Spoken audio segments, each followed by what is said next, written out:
बिस्मिल्लाहिर्रहमानिर्रहीम। अस्सलाम वालेकुम। Class 10th biology chapter number 11 homeostasis. So first of all you should know what is homeostasis। Homeo का मतलब ये होता है, जहां पर भी लफ्ज होम्यो इस्तेमाल होता है इसका मतलब होता है सेम, एंड स्टेसिस का मतलब ये होता है stable, same conditions or we can say that stable condition। so homeostasis क्या होता है? homeostasis is the maintenance of the body conditions। अब बॉडी कंडीशन में क्या है, मतलब बॉडी के अंदर कितना वाटर है उसको मेंटेन रखना होम्योस्टेसिस होएगा। बॉडी का जो हमारा जो नॉर्मल बॉडी टेम्परेचर होता है दैट इज 37 डिग्री सेंटीग्रेड। तो जो 37 डिग्री सेंटीग्रेड है ये हमारा बॉडी का एक नॉर्मल टेम्परेचर है, ये स्टेबल रहना, इसको भी हम होम्योस्टेसिस कहेंगे। इसके अलावा हमारा जो ब्लड है उसके अंदर डिफरेंट किस्म के मिनरल्स होते हैं, and that is glucose, carbohydrates, proteins, fats, ये सब चीजें। तो उनकी भी मेंटेनेंस कि कितना ग्लूकोज लेवल होना चाहिए 1 ग्राम पर लीटर, कितना ज्यादा कार्बोहाइड्रेट्स होने चाहिए, एक बॉडी की इंटरनल कंडीशन में कितना उसके अंदर पानी हो, उसका मतलब उसका temperature, water, everything is included in homeostasis, maintenance of the body condition। so there are some process which are doing homeostasis। number 1 is osmoregulation। osmoregulation का मतलब ये होता है the maintenance of body water, salt in the body fluid that is in blood and in कि हमें ये बात पता है कि जो बॉडी है उसके अंदर एक रिलेटिव अमाउंट ऑफ वाटर होना चाहिए, उसके अंदर एक रिलेटिव अमाउंट ऑफ सॉल्ट होना चाहिए। तो अगर क्या है कि सॉल्ट की या वाटर की जो मेंटेनेंस है वो आगे पीछे होती है, तो bye the process of osmoregulation हम क्या करते हैं, हमारी बॉडी क्या करती है कि उसको मेंटेन कर देती है, ठीक। और osmoregulation is a very essential process of cell as well. Now second is thermoregulation। thermoregulation as the word indicates that therm का मतलब ही ये होता है heat और energy, ठीक। so thermoregulation is the maintenance of the temperature of a body। the enzymes of the body work best at particular temperature that is 37 degree centigrade, जो हमारी body का नॉर्मल टेम्परेचर होता है। इसके अलावा था excretion। excretion क्या होता है? excretion is the removal of waste materials, removal of water as well, the removal of liquid and the removal of solid waste from our body। this is also doing a process of homeostasis। Metabolism का मतलब ये होता है कि जो different reactions हमारी body में हो रहे हैं उसको इन शॉर्ट मेटाबॉलिज्म बोलते हैं या मेटाबॉलिक रिएक्शंस बोलते हैं।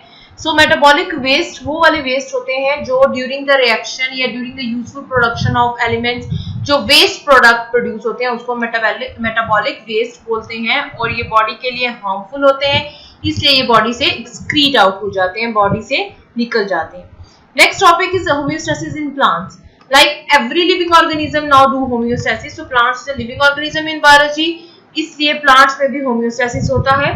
so plants का क्या है कि plants also responds to the external environment, कि आप प्लांट को कैसी इन्वायरमेंट दे रहे हैं वो उसी के अकॉर्डिंगली आपको रिस्पॉन्स करता है, ठीक। There are different mechanism for homeostasis in plants. Plants में होम्योस्टेसिस ऑफ वाटर अलग है, other chemicals like carbon dioxide, oxygen, nitrogen, nitrogenous materials जो हैं इन सब की जो रिमूवल है या मेंटेनेंस है वो एक अलग तरीके से होती है। Removal of extra carbon dioxide and oxygen. हमें पता है कि कार्बन डाइऑक्साइड जो है वो जब प्लांट जो है रिस्पायरेशन करते हैं तो वो क्या प्रोड्यूस करते हैं? Carbon dioxide as a by product, ठीक। और इसी तरह प्लांट्स जब फोटोसिंथेसिस करते हैं तो वो क्या प्रोड्यूस करते हैं? Oxygen as a by product, as a waste material, इसलिए वो ऑक्सीजन को हमारे इन्वायरमेंट में निकाल देते हैं। सिमिलरली जो कार्बन डाइऑक्साइड है वो रिस्पायरेशन के थ्रू प्रोड्यूस होती है, तो जो दिन के टाइम रिस्पायरेशन हो रही है वो तो कार्बन जो प्लांट है वो खुद ही इस्तेमाल कर लेता है in the process of photosynthesis, because दिन के टाइम सनलाइट होती है, सनलाइट में फोटोसिंथेसिस होती है, और फोटोसिंथेसिस होने के लिए कार्बन डाइऑक्साइड बहुत जरूरी होता है। तो जो कार्बन डाइऑक्साइड प्लांट्स खुद बना रहे हैं रिस्पायरेशन के प्रोसेस में वो कार्बन डाइऑक्साइड वही प्लांट अपने फोटोसिंथेसिस के प्रोसेस में यूटिलाइज कर ले। लेकिन रात के time as there is no sunlight so there will be no photosynthesis, और जब कोई फोटोसिंथेसिस नहीं होती है तो कार्बन डाइऑक्साइड अब बहुत ज्यादा अमाउंट में हो जाता है और वो वेस्ट मटेरियल हो जाएगा फॉर प्लांट। तो फिर प्लांट क्या करते हैं, उसको एक्सक्रीट आउट कर देते हैं bye the process of diffusion, और इन यंग जो लीव्स हैं या प्लांट स्टेम्स हैं उनमें ये किस तरह एस्केप करता है, through stomatas by the open pores जो होते हैं stomatas on the leaf surface, इसके थ्रू जो है वो कार्बन डाइऑक्साइड रिमूव हो जाती है। नेक्स्ट है in young root carbon dioxide diffuses through the general root surface specially through root hairs.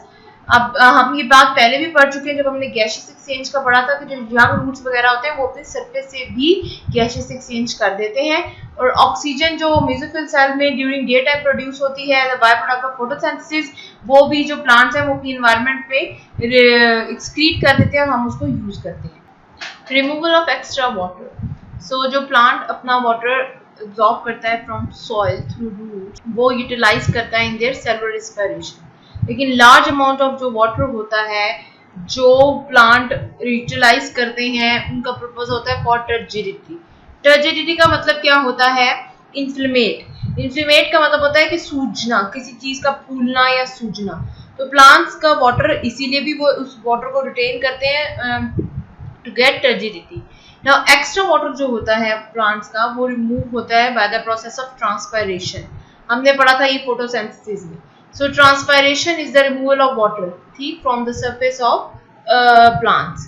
So night पे क्या होता है, at night as there is no sunlight, जब सनलाइट नहीं होती तो फिर वहां पर ट्रांसपायरेशन भी नहीं होती, इसलिए अगर कोई एक्स्ट्रा वाटर रात के टाइम प्लांट्स एब्जॉर्ब कर ले फ्रॉम देयर रूट्स तो वो उसको जाइलम वेसल्स में डाल देते हैं। जाइलम वेसल्स कौन से होते हैं, वो वाले टिश्यूज होते हैं जो वाटर को ट्रांसपोर्ट करते हैं through out the body of a plant. Next है कि some of the plants also remove their extra water by the process of guttation। अब guttation में क्या होता है कि जो एक्स्ट्रा वाटर होता है ना वो प्लांट्स के टिप पे, जैसे इस डायग्राम में दिखाया हुआ है, वो प्लांट्स के टिप पे अपीयर हो जाता है। हम लेकिन जो गॉटेशन है वो ड्यू ड्रॉप्स नहीं होते, शबनम के कतरे जिसको हम उर्दू में बोलते हैं ड्यू ड्रॉप्स, ये वो नहीं है, गॉटेशन का प्रोसेस वो नहीं है। ठीक, जो ड्यू ड्रॉप्स होते हैं वो ये होता है कि जो हमारी इन्वायरमेंट में, हमारे एटमॉस्फेयर में एक्स्ट्रा वाटर होता है ना in the form of vapours, वो कंडेंस बैक होता है दोबारा से because of the change in temperature वगैरह, वो कंडेंस बैक होता है दोबारा से, वो ड्यू ड्रॉप्स होता है। लेकिन जबकि गॉटेशन जो है वो the removal of extra water है from the body of a plant. Next है removal of metabolic waste. Some of the plants deposit अपने अंदर ही वो जो मेटाबॉलिक वेस्ट होता है उसको स्टोर कर लेते हैं, लेकिन ये वो मेटाबॉलिक वेस्ट होता है जो प्लांट के लिए हार्मफुल ना हो और इनसॉल्युबल मटेरियल होता है, मींस वो किसी भी वाटर या किसी और सॉल्वेंट में डिसॉल्व नहीं हो रहा होता। For example calcium oxalate is deposit in the form of crystals in the leave and stems of many plants, for example tomato.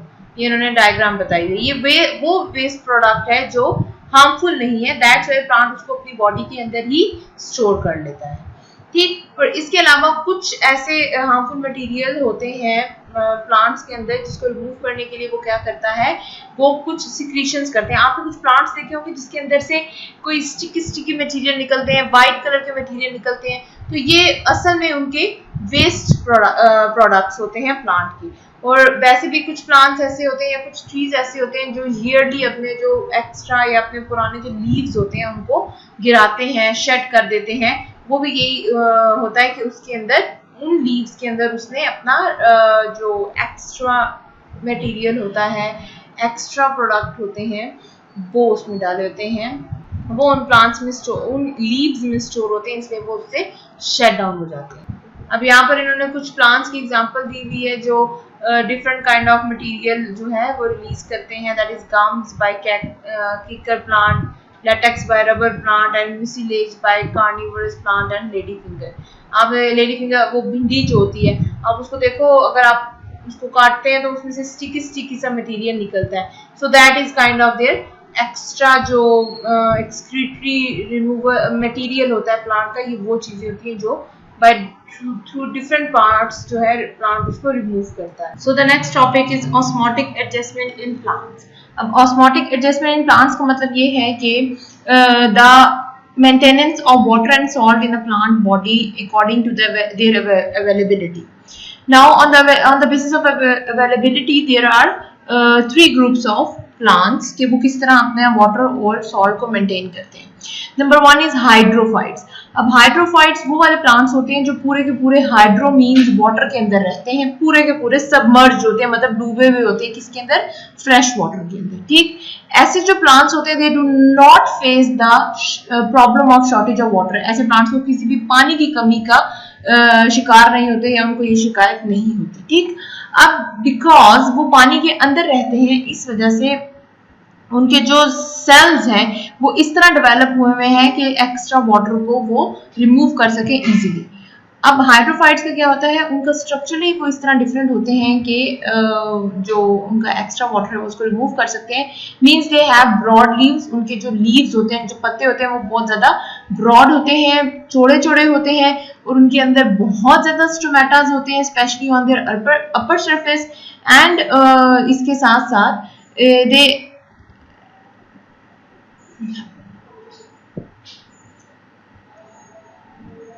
इसकी सबसे जो the most common example of this hydrophytes is lily plant, water lily. ठीक, सो दो characteristics की वजह से hydrophytes इतने ज्यादा पानी में सर्वाइव कर सकते हैं और अपने वाटर लेवल को मेंटेन कर सकते हैं. नंबर वन कैरेक्टर ये है कि उनके जो लीव्स हैं वो क्या होते हैं, ब्रॉड होते हैं. और नंबर टू कैरेक्टर ये है कि उनके लीव्स में बहुत ज्यादा लार्ज नंबर ऑफ स्टोमेटास होते हैं. Next type of plant are xerophytes. अब जीरोफाइट्स वो वाले प्लांट्स होते हैं that live in dry environment. वो कंप्लीटली ड्राई एनवायरनमेंट में रहते हैं जहां पर मतलब उनको पानी की शदीद कमी होती है. ठीक, अब ऐसे प्लांट्स क्या करते हैं, they have their thick waxy cuticle over their epidermis to reduce the water loss from internal tissues. आपने पढ़ा होगा कि जो प्लांट्स होते हैं, जो उनके जो लीव्स होते हैं वो लीव्स का जो अपर सरफेस होता है वो कवर होता है with the thick vaccine cuticle. ठीक, ये क्या करता है, ये वाटर प्रूफ होता है, इससे वाटर का जो रिमूवल है वो ज्यादा नहीं होता, मतलब ज्यादा लॉस ऑफ वाटर नहीं होता. तो जीरोफाइट्स का ये कैरेक्टर है कि उनका जो क्यूटिकल होता है वो बहुत ज्यादा थिक होता है जिसकी वजह से जो वाटर का रिडक्शन है वो कम हो जाती है. They have less number of stomatas to reduce the rate of transpiration. उनके अंदर number of stomatas बहुत कम होते हैं. Number of stomata कम होंगे तो obviously the removal of water या rate of transpiration भी कम हो जाएगी. Such plants have deep roots to absorb maximum water from the soil. ऐसे जो plants होते हैं इनकी जो roots होती हैं, जड़ें होती हैं वो बहुत ज्यादा deep होती हैं ताकि वो soil में से ज्यादा पानी ले सके. Some xerophytes have special parenchyma cell in stems or roots in which they store large quantities of water. मतलब इनके अंदर ये प्रॉपर्टी भी होती है कि अपने वाटर का जो है उसको स्टोर कर सके. This makes their stem or roots wet and juicy, called succulent organs. अब succulent, for example, cacti, singular cactus are the common example of such plants. मतलब क्योंकि ये अपने अंदर वाटर को बहुत ज्यादा लार्ज क्वांटिटी में स्टोर कर लेते हैं तो इनके जो रूट्स वगैरह होते हैं और जो स्टेम्स होते हैं वो वेट होते हैं और जूसी होते हैं. मींस जब आप उसको तोड़ो तो उसमें से फौरन लिक्विड मटेरियल निकल आता है. इन्होंने एग्जांपल दिए सकुलेंट ऑर्गन्स, उसको उन ऑर्गन्स को कहा है जिस जो बहुत ज्यादा वेट होंगे और जूसी होंगे, means the roots and stem of those plants. और एग्जांपल दिए इन्होंने कैक्टाई की, और we can say that singular cactus. Next group है हेलोफाइट्स. अब हेलोफाइट्स कौन से वाले प्लांट्स होते हैं, ये वो प्लांट्स हैं which lives in sea water. अब सी वाटर जो समुद्र का पानी होता है, we know that the water of sea is salty. उसमें सॉल्ट की कंसेंट्रेशन बहुत ज्यादा होती है. तो जो प्लांट्स सी वाटर में रहते हैं उनके अंदर जो है उनकी बॉडीज के अंदर सॉल्ट बहुत ज्यादा एंटर होगा due to the higher concentration in sea water. On the other hand, the water tends to move out of their cell into the hypertonic sea water. और दूसरा यहाँ पर क्या इशू है, पहला इशू तो ये कि क्योंकि जो वो प्लांट है वो सी वाटर के अंदर है तो उसके इर्द गिर्द का जो पानी है उसमें सॉल्ट बहुत ज्यादा है. दूसरी बात, आपने पढ़ा था हाइपरटोनिक एंड हाइपोटोनिक सॉल्यूशंस के बारे में पढ़ा था. तो हाइपरटोनिक वो सॉल्यूशन होता है जिसके अंदर सॉल्यूट जो होता है वो बहुत ज्यादा अमाउंट में होता है इसका वो क्या मतलब कह रहे हैं कि जो इर्द गिर्द वाला पानी जो है प्लांट्स के, उसके अंदर भी सॉल्ट बहुत ज्यादा है। तो हमें पता है जब इस तरह की चीज होती है तो डिफरेंस इन कॉन्सेंट्रेशन की वजह से वाटर भी मूव करने की कोशिश करता है from the area of higher concentration to the area of lower concentration. मतलब जो सी वाटर है वो भी ये टेंड कर रहा होता है कि उसके अंदर और दूसरा वाटर आ सके। इसकी वजह से क्या होता है कि जो वाटर सेल्स के अंदर ऑलरेडी प्रेजेंट होता है वो भी मूव करने की कोशिश करता है out of the cell to the sea water. और जब सी वाटर सेल्स के अंदर एंटर कर जाता है तो फिर प्लांट्स को एक्टिव ट्रांसपोर्ट करने की जरूरत होती है to remove that large amount of salt. अब एक्टिव ट्रांसपोर्ट क्यों करेंगे, वही वाली बात, क्योंकि बाहर ऑलरेडी सॉल्ट की कंसंट्रेशन बहुत ज्यादा है, लेकिन उसको मूव करने के लिए, वहां पर ट्रांसपोर्ट करने के लिए उसको कौन सी ट्रांसपोर्ट करनी पड़ेगी, active transport. Now salts are not allowed to move out through the semi-permeable membrane of vacuoles. So the sap of vacuoles remains even more hypertonic than seawater. In this way, water does not move out of the cell. Many sea grasses are included in this group of plants.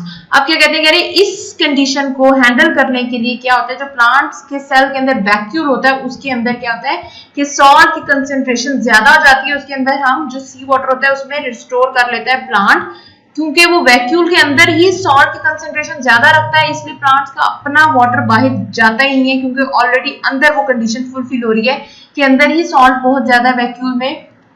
इस वजह से अंदर ही उसने एक hypertonic solution बना ली है, condition बना ली है प्लांट ने फॉर दैट वाटर। इस वजह से जो है वो वाटर बाहर मूव नहीं करता। एग्जाम्पल उन्होंने दिए मैनी ग्रासेस ऑफ प्लांट्स की, ग्रासेस वगैरह के एग्जाम्पल दिए हुए जो हाइपरटोनिक सॉल्यूशन में सर्वाइव कर जाते हैं, and they are halophytes. So the next topic is homeostasis in human beings. अब ह्यूमन बीइंग्स में क्या चक्कर है कि ह्यूमन बीइंग में स्पेशल पूरा एक सिस्टम है जो which helps in the process of homeostasis या which regulates the body maintenance. Now there are the following three main organs that work in for homeostasis in human beings. Number one is lungs, because lungs are used in the process of gaseous exchange of the removal of carbon dioxide and other gases. Second is skin. Skin also performs a very important role in the maintenance of body temperature and also remove excess water from and salts. And the third and the most important or more complex is kidneys, because kidneys are used to filter our excess water, our salts, our different compounds like urea, uric acid, etc. ठीक, number one is skin. First of all we will read about skin. Lungs का हम लोग last chapter में पढ़ चुके हैं, lungs are the organs for gaseous exchange. तो यहाँ पर हम स्टार्ट करेंगे स्किन के साथ। अब हम लोगों को पता है कि आप लोगों ने खुद भी देखा होगा कि हमें जो हमें प्रेस्पिरेशन होती है, मतलब हमें पसीना आता है गर्मियों में, और उससे क्या होता है कि हमारी बॉडी जो है वो ठंडी हो जाती है। तो ठंडी वजह से इससे क्या होगा कि क्योंकि इर्द गिर्द गर्मी है, पसीना है, हमें स्वेट प्रोड्यूस होता है, जिसकी वजह से हमारी बॉडी का टेम्परेचर जो है वो मेंटेन हो जाता है। तो इसमें स्किन बहुत इंपॉर्टेंट रोल प्ले करती है। स्किन के अंदर दो लेयर्स होती हैं, एक एपिडर्मिस होती है जो कि आउटर लेयर होती है, और उसके अंदर कोई भी ब्लड वेसल्स वगैरह नहीं होते, उसमें कुछ भी ब्लड वेसल्स नहीं होती, विदाउट ब्लड वेसल्स होती हैं, ठीक। And sensory nerves ending sweat and oil glands, hair and fat cells. और दूसरी जो होती है वो होती है डर्मिस। उसके अंदर क्या होते हैं, उसके अंदर ब्लड वेसल्स भी होते हैं, उसके अंदर सेंसरी नर्व्स भी होती हैं, उसके अंदर स्वेट और ऑयल ग्लैंड्स भी होते हैं, हेयर्स भी होते हैं और फैट सेल्स भी होते हैं। मतलब पहले जो अपर लेयर है एपिडर्मिस, उसमें कुछ भी नहीं होता, सेकंड लेयर डर्मिस में ये सब चीजें प्रोड्यूस होती हैं। Skin performs an important role in the regulation of body temperature. The thin layer of fat cells in the dermis insulates the body. Insulates means body के वो body का जो excess heat है वो बाहर नहीं निकलने देती, और excess heat from the environment वो अंदर नहीं जाने देती, ठीक। Contraction of small muscles attached to the hairs forms goosebumps. Goosebumps कहते हैं जो हमारे रोंगटे, like in simple language आप कहते हैं रोंगटे खड़े हो जाना, so goosebumps are those.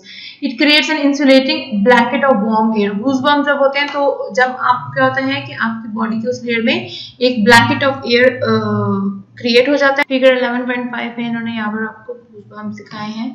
Similarly we can say that skin help us for production of the cooling effect from sweat. Also जो स्वेट होता है, जो पसीना होता है, ये इससे क्या होता है कि आपका जो एक्सेस वाटर है, सॉल्ट है, यूरिया एंड यूरिक एसिड वगैरह, ये भी रिमूव हो जाते हैं through sweat.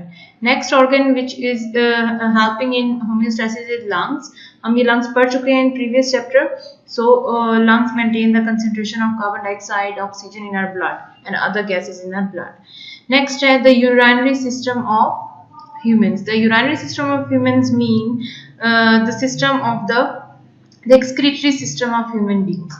So the excretory system of human beings को हम कहते हैं urinary system.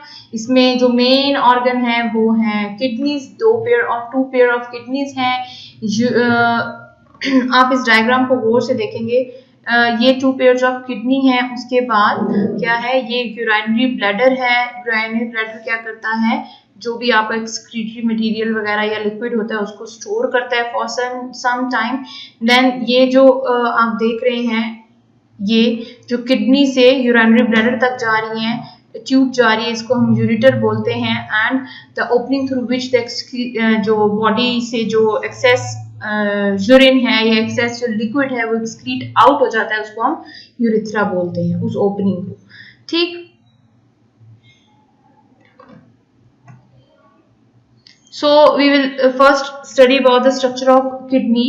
Kidneys are dark red bean shaped organs. bean मतलब लोबिया की तरह उनकी शेप होती है। Though we have pair of kidney, we have 2 kidneys. Each kidney is 10 centimeter long and 5 centimeter wide होती है and 4 centimeter thick and weight about 120 grams. They are placed against the back wall of abdominal cavity just below the diaphragm on an either side of vertebral column. मतलब आपके दोनों sides पर ये इन्होंने location बताई हुई है जहाँ पर किडनीज होती है। They are protected by the last, और जो आपकी लास्ट 2 रिब्स होती हैं, जो पसलियां होती हैं, वो किडनीज को प्रोटेक्ट करती है। लेफ्ट किडनी स्लाइटली हायर, थोड़ी सी ऊपर होती है then the right one. So the concave side of kidney faces the vertebral column. There is a depression which is called hilus near the center of the concave area of kidney. इस diagram को देखेंगे। अब ये इन्होंने cutting करके आपको kidney के internal structure बताया हुआ है। ये जो कोन लाइक स्ट्रक्चर्स होते हैं इनको हम रेनल कॉर्टेक्स कहते हैं, और यहाँ पर जो फनल लाइक स्ट्रक्चर होते हैं उसको हम पेल्विस बोलते हैं, रेनल पेल्विस बोलते हैं। ये वेन है और ये आर्टरी है जो किडनी में ब्लड को सप्लाई कर रही होती है। इसके बाद ये जो है एरियाज, इनको हम, ये जो स्ट्रक्चर बने हुए हैं यहाँ पे ट्रायंगुलर टाइप स्ट्रक्चर बने हैं, इनको हम रेनल पिरामिड्स कहते हैं, और इस एरिया को हम रेनल कॉर्टेक्स बोलते हैं। Next is this tube is ureter which leads to the urinary bladder and to the urethra. Functional unit of kidney है वो nephron है। Nephron is the functional unit of kidney. There are over 1 million nephrons in each kidney. There are 2 parts of nephron, that is called renal corpuscle and renal tubule. The renal corpuscle is not tubular and has 2 parts, that is glomerulus and Bowman's capsule. Glomerulus is a network of capillaries, while the Bowman capsule is a cup-shaped structure which is enclosed by glomerulus, the capillaries. आप इधर भी इसकी diagram को देखेंगे। ये जो है ये क्या है, ये बोमेन्स कैप्सूल है, और इसके इर्द गिर्द जो वेन्स हैं वो क्या होती हैं, वो ग्लोमेरुलस होती है। वेन मतलब which is used for the exchange of materials. Next यहाँ पर है कि जो रेनल ट्यूब्यूल होती है वो भी नेफ्रॉन का पार्ट है, जो बोमेन्स कैप्सूल से स्टार्ट होकर फर्स्ट पोर्शन कॉल्ड, जिसका जो फर्स्ट पोर्शन होता है, मतलब बोमेन्स कैप्सूल का जो फर्स्ट पोर्शन होता है उसको प्रॉक्सिमल कॉन्वोल्यूटेड ट्यूब्यूल बोलते हैं, और जो यू शेप पोर्शन होता है उसको हम लूप ऑफ हैनल बोलते हैं, जहां पर आप इसको यहाँ पर देख सकते हैं। ये जो यू शेप है ये लूप ऑफ हैनल है, और इससे पहले आपका क्या है, बोमेन कैप्सूल का स्टार्टिंग है यहाँ पर, और प्रॉक्सिमल कॉन्वोल्यूटेड ट्यूब्यूल है।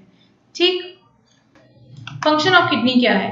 The main function of kidney is the formation of urine. Urine की formation of urine क्या होता है? Urine is a liquid which consists of all the waste material, all the toxic material from the body. क्योंकि kidneys का main function है filtration में काम करता है ये। So the first step in formation of urine is pressure filtration. When blood enters the kidney with the renal artery, it goes to many arterioles and then to the glomerulus. Glomerulus जो हमने कहा है कि capillaries होती है. अब यहाँ पर क्या होता है, यहाँ पर ग्लोमेरुलस में प्रेशर ऑफ ब्लड बहुत ज्यादा होता है, तो और इसमें क्या होता है, बहुत सारा जो पानी होता है, ब्लड के अंदर वाटर भी होता है, उसके अंदर ग्लूकोज होगा, यूरिया होगा, यूरिक एसिड होगा और बाकी सारी चीजें होंगी. क्या होगी, ये सारी चीजें, क्योंकि ग्लोमेरुलस जो है वो कैपिलरीज होती है, और कैपिलरीज का हमने पहले भी पढ़ा है, जो कैपिलरीज होती हैं that are used to filtrate the blood और that are used for the exchange of material. So Bowman's capsule से क्या होता है, जो मटेरियल पास होता है ग्लोमेरुलस से, उसको हम ग्लोमेरुलस फिल्ट्रेट बोलते हैं. The second step is selective reabsorption. अब इसमें क्या होता है, जो वाटर एब्जॉर्ब हुआ, अलग हुआ फ्रॉम देयर ग्लोमेरुलस, जो फिल्ट्रेट था हमारे पास, अब उसमें से दोबारा से रीएब्जॉर्प्शन होगी ताकि कोई यूजफुल मटेरियल यूरिन में ना जा सके. इसमें 99% जो हमारे पास फिल्ट्रेट आया है वो दोबारा से रीएब्जॉर्ब हो जाता है in the blood capillaries that is surrounded by the renal tubule. इसमें ऑस्मोसिस होगी, डिफ्यूजन होगी, एक्टिव ट्रांसपोर्ट होगी कि जो यूजफुल मटेरियल्स हैं वो दोबारा से इस फिल्ट्रेट से निकलकर ब्लड के अंदर चल जाए. ठीक, salts are also reabsorbed in this process. अब क्या होगा, जो descending limb of loop of Henle है, जो वहां पर है, वो क्या करती है, उसमें ये प्रोसेस होता है रीअब्जॉर्प्शन का. द थर्ड स्टेप क्या होगा, ट्यूबुलर सिक्रेशन. ट्यूबुलर सिक्रेशन में क्या होगा, different kind of ions, keratins, urea etcetera जो होगी वो फ्रॉम ब्लड सिक्रीट हो जाएगी उस फिल्ट्रेट में जो कि रीनल ट्यूब्यूल में है. This is done to maintain a blood at a normal pH of 7.35 to 7.45. कि ये जो हम ब्लड से ट्यूबुलर सिक्रेशन कर रहे हैं, तो secretion of different ions, keratin and different chemicals जो हम कर रहे हैं, ये हम इसलिए कर रहे हैं कि जो हमारा ब्लड है उसकी पीएच को हम मेंटेन कर सकें. सो ये इन्होंने नेफ्रॉन का दोबारा से बनाई हुई है यहाँ पर nephron, and this is the structural unit of kidneys that is nephron.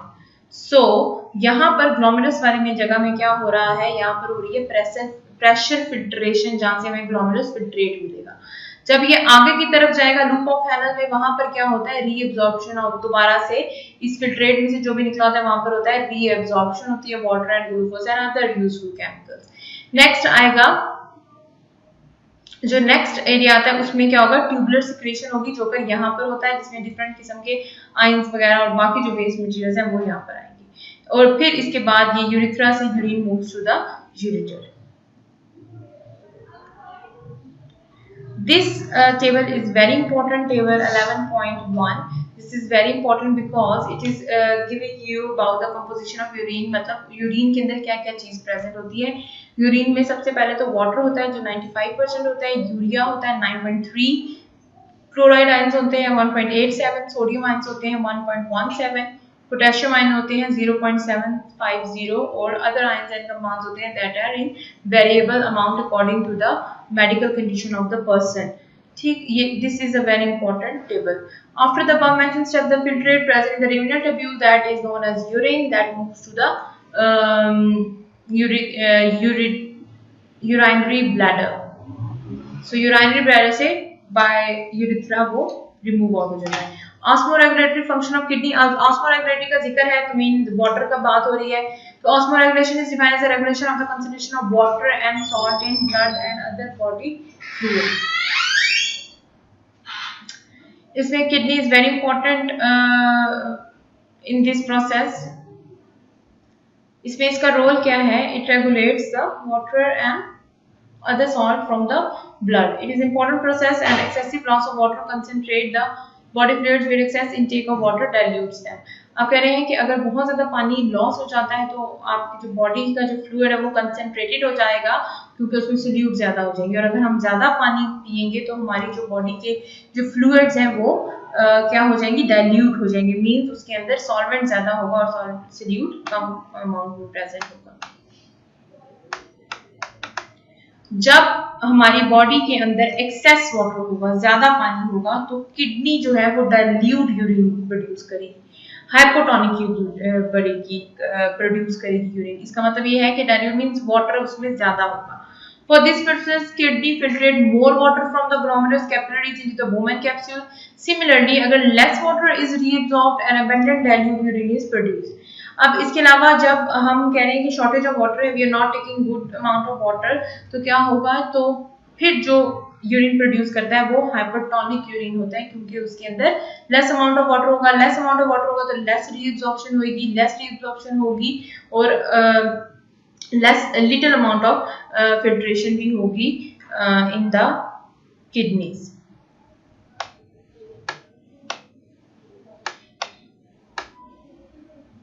ये किडनी ऑफ अ गोट की इन्होंने यहाँ पर आपको डायग्राम दी हुई लॉन्गिट्यूडनल सेक्शन में काट के, the real kidney of a goat.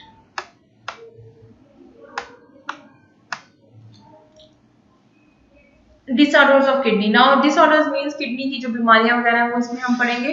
There are many different kind of kidney disorders. Number 1 is kidney stones. Kidney stone very common, हर दूसरे का ये मसला होता है।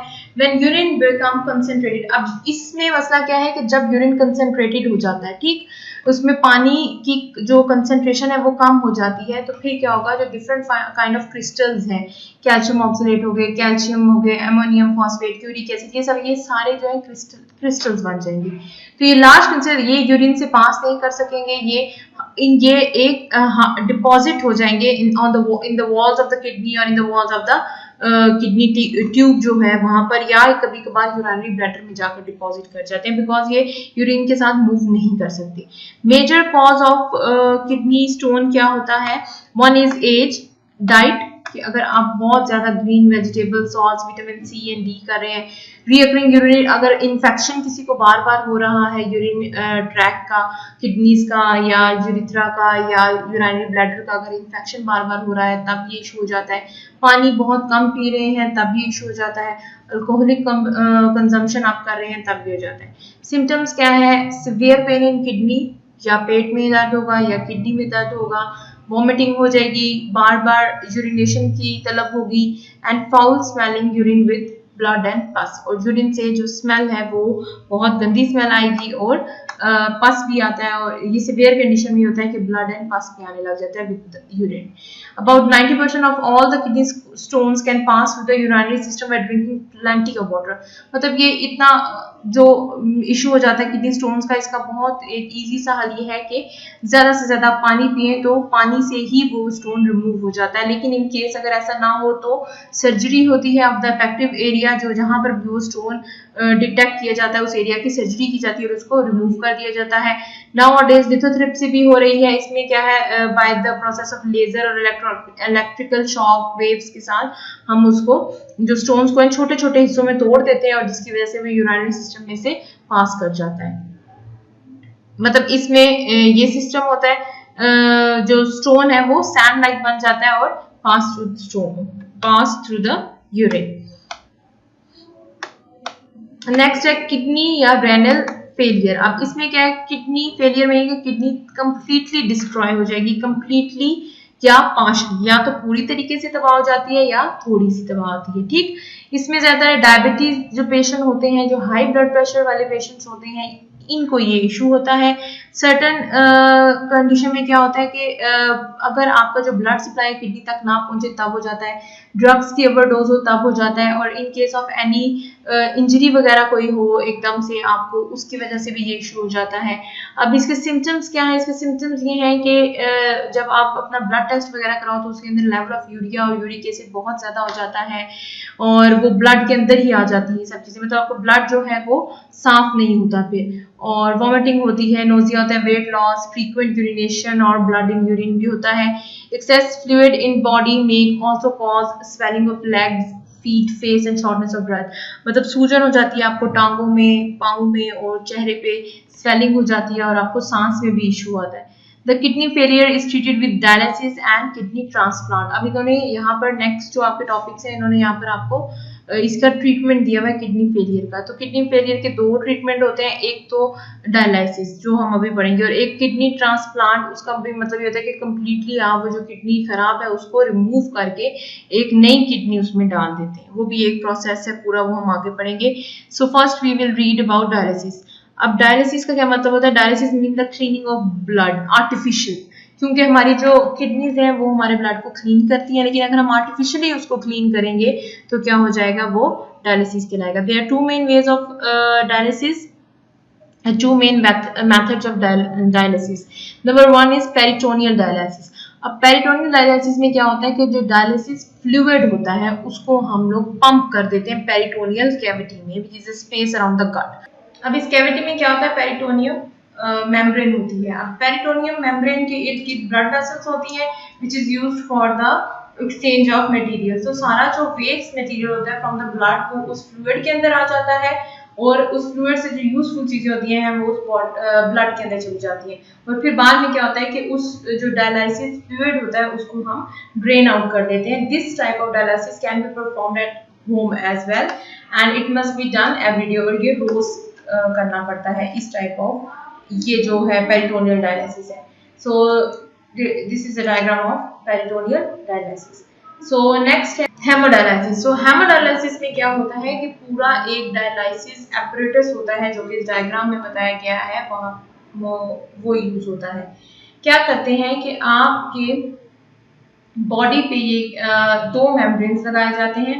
उस बॉडी में से, आपकी बॉडी में से एक मेम्ब्रेन से जो सारा जो ब्लड होता है वो जाता है इस पूरे जो पूरा ये एपरेटस इक्विपमेंट इसमें जाता है। सारा ब्लड इधर आता है और यहाँ पर ये आप देख सकते हैं डायग्राम में, ये जो बॉक्स है ये डायलाइजर होता है। इस डायलाइजर में क्या होता है, डायलाइजर ट्यूब्स होती हैं और ये एक्ट कर रही होती है as a semi permeable membrane act कर रही होती है। तो ब्लड जब इसके अंदर आता है तो यहाँ से आपके जो भी वेस्ट मटेरियल होता है ब्लड के अंदर से वो क्या हो जाता है, वो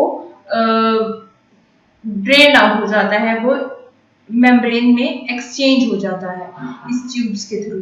फिर क्या होता है, जो एक्स्ट्रा और जो वेस्ट ब्लड जो होता है वो इस डायलिसिस फ्लूइड में आ जाता है। ये वाला जो दो इन्होंने फ्लूइड लगाए हुए हैं, एक फ्रेश जो यूज हो रहा है और एक जो यूज हो चुका है, ये डिस्पोज ऑफ किया जाता है। तो हेमोडायलिसिस ट्रीटमेंट में क्या होता है कि यहाँ इसके बाद क्या होता है कि ये जो ब्लड जो यहाँ से क्लीन हो चुका है वो दोबारा से बॉडी के अंदर डाला जाता है। मतलब आपकी बॉडी से सारा ब्लड निकाल कर डायलाइजर में ट्रांसफर आहिस्ता आहिस्ता हो जाता है। वहाँ पर ट्यूब्स हैं जो कि सेमी पेरिएबल मेम्ब्रेन्स होती हैं, वहाँ पर एक्सचेंज होता है आपका फ्लूइड के साथ, जो वेस्ट मटेरियल होते हैं वो उसमें चले जाते हैं फ्लूइड में, और बाकी जो साफ ब्लड होता है वो दोबारा से बॉडी में चला जाता है थ्रू वेन। ये जो ट्रीटमेंट होता है ये डायलिसिस सेंटर होते हैं, हॉस्पिटल्स होते हैं, वहां पर दिया जाता है। This can not be done at home. So the next is kidney transplant, that is the complete transfer of kidney. हमें पता है कि जो डायलिसिस है वो बहुत ज़्यादा तकलीफदेह अमल है and it should be repeated after some days. और जैसे जैसे टाइम आगे आगे गुजरता रहता है तो क्या है कि अगर डायलिसिस एक हफ्ते में एक बार हो रहा है तो आहिस्ता आहिस्ता एक हफ्ते में 2 बार होता है, फिर एक हफ्ते में 3 बार, फिर ऐसा होता है कि डेली करना पड़ता है, और एट एंड स्टेजेस पे क्या होता है कि आपको दिन में 2 से 3 बार डायलिसिस की ज़रूरत हो जाती है। तो इसका कंप्लीट एक हल है किडनी ट्रांसप्लांट। किडनी ट्रांसप्लांट में जिस पेशेंट की किडनी डैमेज हो जाती है उसको हम बोलते हैं कि वो अपनी किडनी जो है वो किसी से डोनेट करवा ले, मतलब कोई डोनर अगर उन्हें हेल्दी किडनी देने वाला मिले तो वहां से वो किडनी उसमें ट्रांसप्लांट कर दी जाती है। किडनी में भी डोनेटेड बाय अ डिसीज्ड डोनर और लिविंग डोनर। डिसीज्ड डोनर का मतलब ये है, डोनर का मतलब ये है कि ऐसा डोनर जो डेड हो चुका है, जो फोत हो चुका है, वो उसकी किडनी भी विद इन स्पेसिफिक टाइम हम लोग ट्रांसप्लांट कर सकते हैं, मतलब निकाल कर वो यूजफुल होती है लेकिन कुछ टाइम के अंदर। मतलब जो लोग फोत हो जाते हैं उनकी किडनी यूजफुल होती है लेकिन कुछ टाइम स्पैन होता है, उस टाइम स्पैन के अंदर अंदर वो किडनी इस्तेमाल हो सकती है किसी भी पेशेंट के लिए। द डोनर मे और may not be relative of the patient. अब डोनर के लिए उसके जो ब्लड का सारा सिस्टम है, ब्लड ग्रुप्स और ऑल दैट स्टफ, वो मैच होनी चाहिए विद द पेशेंट। तो ज्यादातर ये होता है कि जो भी डोनर होता है वो रिलेटिव होता है, but in some cases donor can be a unknown person as well. Transplant से पहले जो है जो डोनर के जो टिश्यूज होते हैं उसको मैच किया जाता है पेशेंट की टिश्यूज के साथ, और जो डोनर की किडनी फिर ही हम बाद में उसके बाद बॉडी के पेशेंट की बॉडी के अंदर डालते हैं। ठीक, अगर तो ये है कि टिश्यूज मैच ना करें और अनकम्पैटिबिलिटी अच्छी ना हो तो क्या होता है कि जब हम पेशेंट की बॉडी में किडनी ट्रांसप्लांट कर देते हैं तो पेशेंट की बॉडी खुद उस किडनी को डिस्ट्रॉय कर देती है, उसके जो एंटीबॉडीज होते हैं उस किडनी को डिस्ट्रॉय कर देते हैं, और इसको हम बोलते हैं कि ट्रांसप्लांट रिजेक्शन कर रही है बॉडी। और इससे क्या होता है, मजीद ज्यादा इन्फेक्शन हो जाता है, और जो किडनी ट्रांसप्लांट की जाती है वो किसी भी इस्तेमाल की नहीं होती और वो डिस्ट्रॉय हो जाती है। ठीक, the average life time of for a donated kidney is 10 to 15 years, मतलब एवरेज देखा जाए तो 10 से 15 साल वो किडनी जिंदा रहती है जो डोनेट की जाए। When a transplant fails, the patient may be given a second kidney transplant. अगर फेल हो जाए तो हम सेकंड किडनी भी दे सकते हैं उसके। बट ये वही बात थी कि बहुत ये वाला जो ट्रीटमेंट है ये बहुत एक्सपेंसिव है, ये हर कोई नहीं करवा सकता किडनी ट्रांसप्लांट। सो यहाँ पर आपका चैप्टर एंड होता है। आई होप आपको ये चैप्टर समझ आ गया होगा। इसके जो एमसीक्यूज है वो आप खुद सॉल्व करेंगे और इसके जो नोट्स हैं उसके आपके जो एक्सरसाइज है उसके नोट्स आपको वेबसाइट पे मिल जाएंगे। Thank you so much.